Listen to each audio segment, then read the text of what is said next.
Hello everyone, welcome back to Planet Coaster and welcome back to Nemesis for one-to-one recreation within Planet Coaster.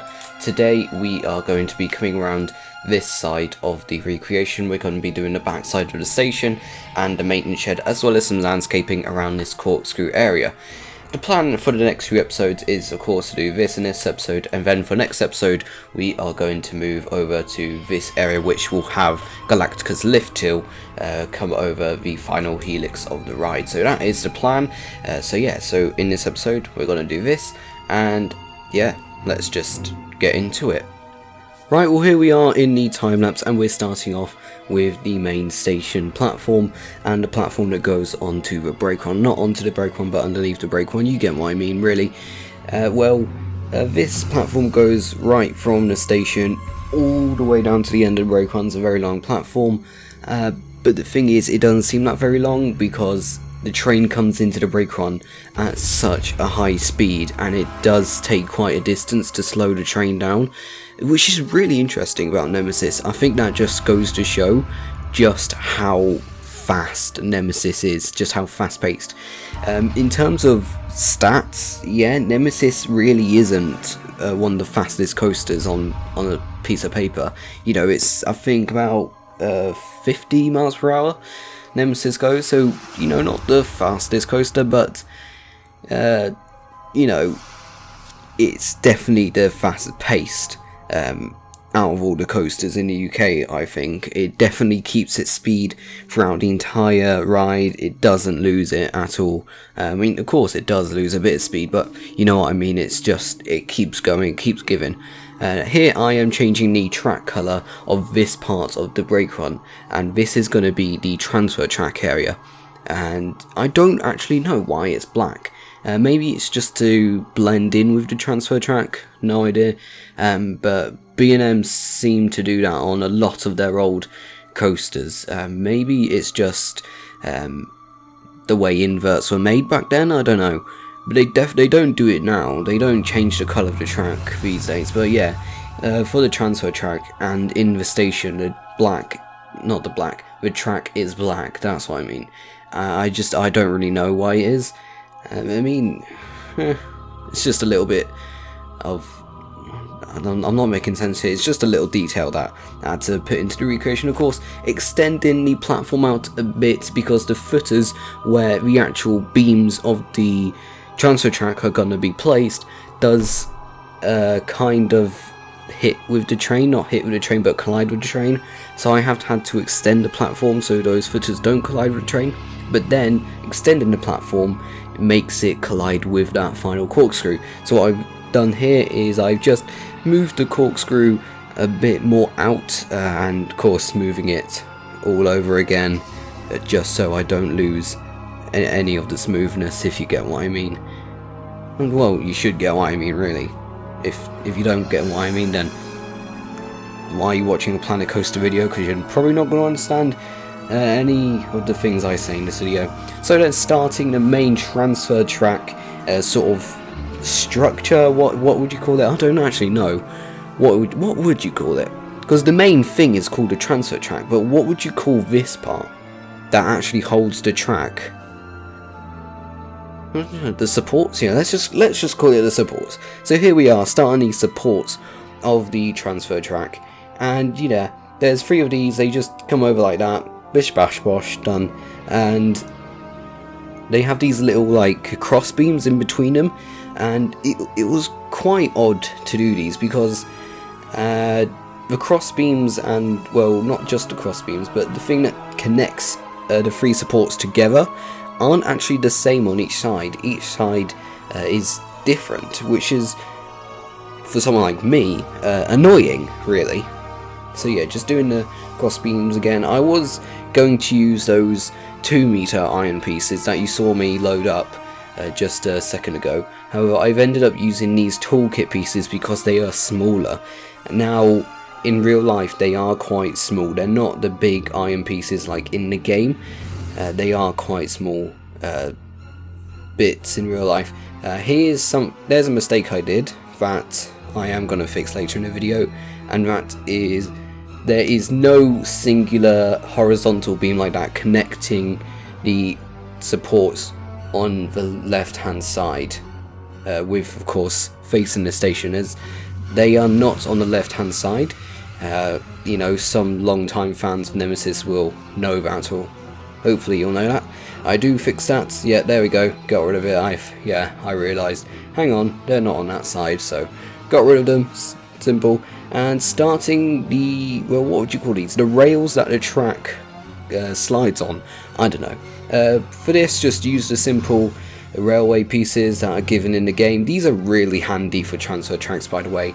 If you want to know how to make good transfer tracks, those railway pieces are really handy. I've always used them in every single transfer track I have done since I started playing Planet Coaster. They are so good, and they basically do what they say on the tin. They are rails. They are rails that the track slides on, so the train can go into the maintenance shed. Now I've just got another toolkit item here, the wire pieces, whatever you want to call them.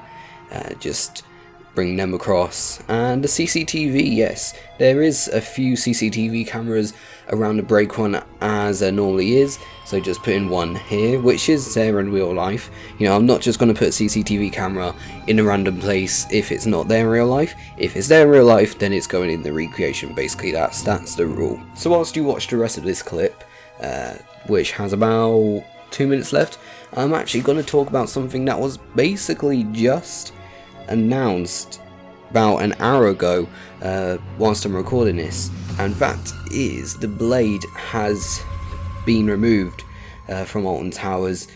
The park has said that don't worry, it's just essential maintenance. Yeah, no.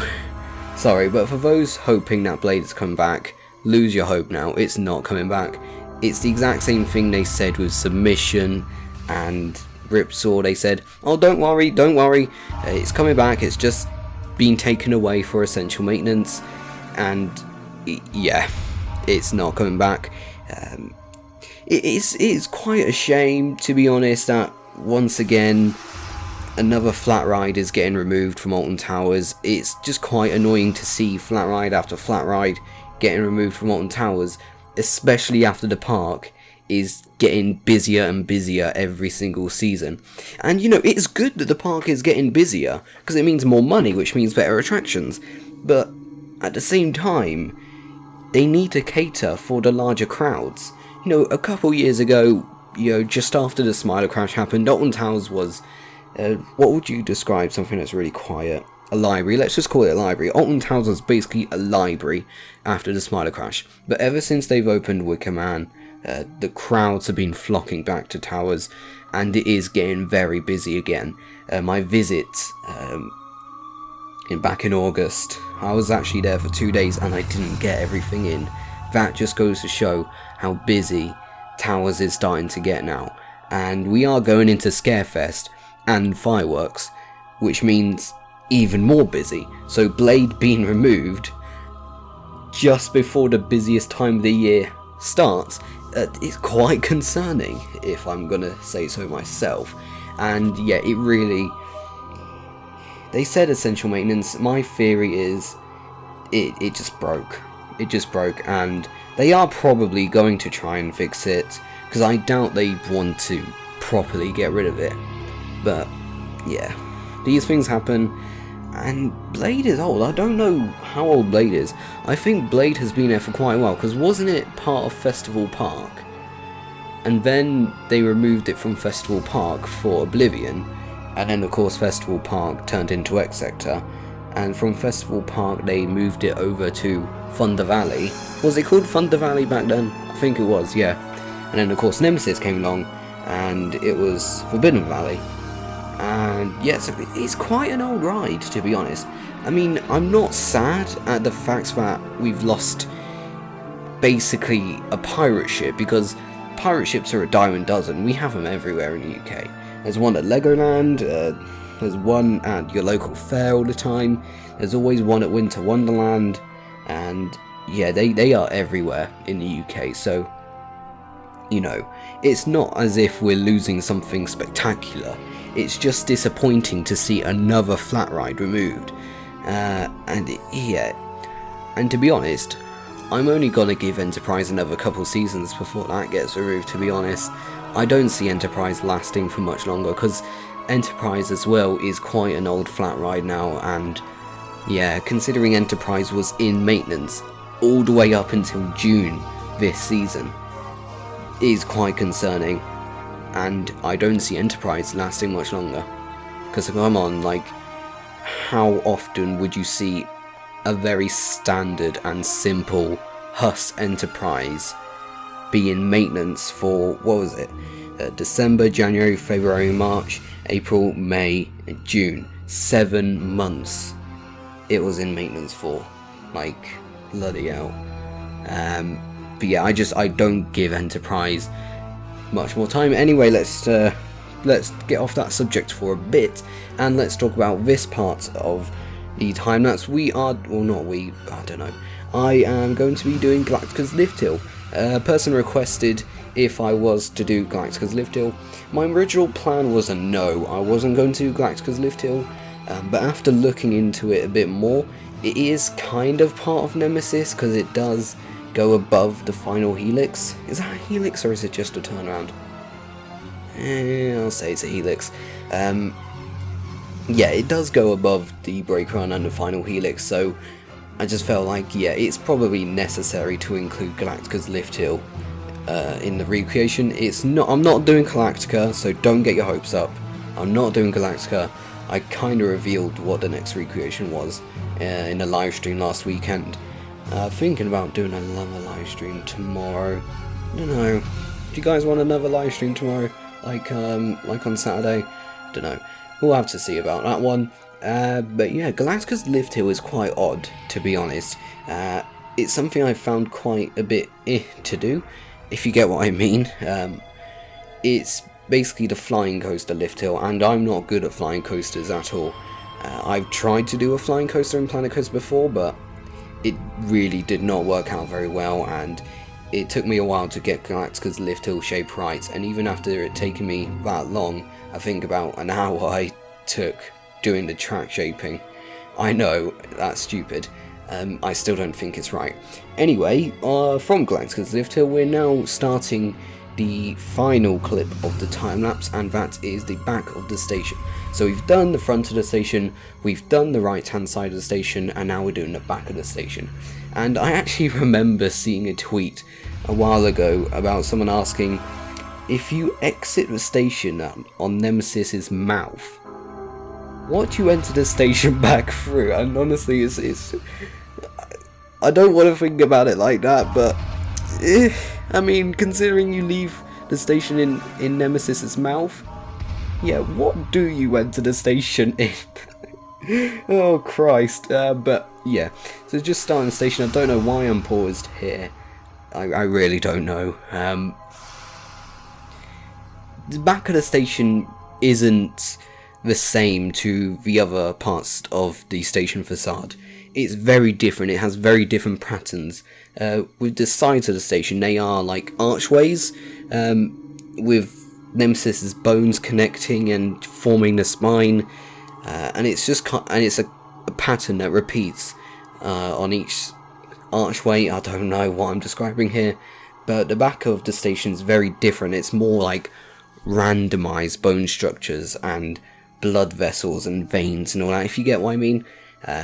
But yeah, there's not really that much to talk about on it, so let's go back onto the subject of Blade and what on earth is happening to it. Someone's already said, I saw this on a reply to the tweet, someone's already said, oh, maybe they might be removing it for a new coaster. No. It's way too early to start thinking about Secret Weapon 9. We just had Secret Weapon 8 last year, and yeah. I mean, I know 13 and Smiler are only 3 years apart, but at the same time, 13 was quite a small investment. And I mean by that is that 13 is quite a small coaster, whereas Wicker Man is quite a decently large coaster in comparison to some of the other coasters in the UK. And I just don't think we'll be seeing another Secret Weapon for quite a while now, and honestly think 2022 is the earliest we'll be seeing Secret Weapon 9 open. Maybe construction might start in 2021, who knows? But yeah, I'm saying that 2022 is the earliest a new secret weapon will be coming to Alton Towers. You got to think as well, you know, Fort Park need their new big investment, their new e-ticket attraction, because that's what Merlin do mainly.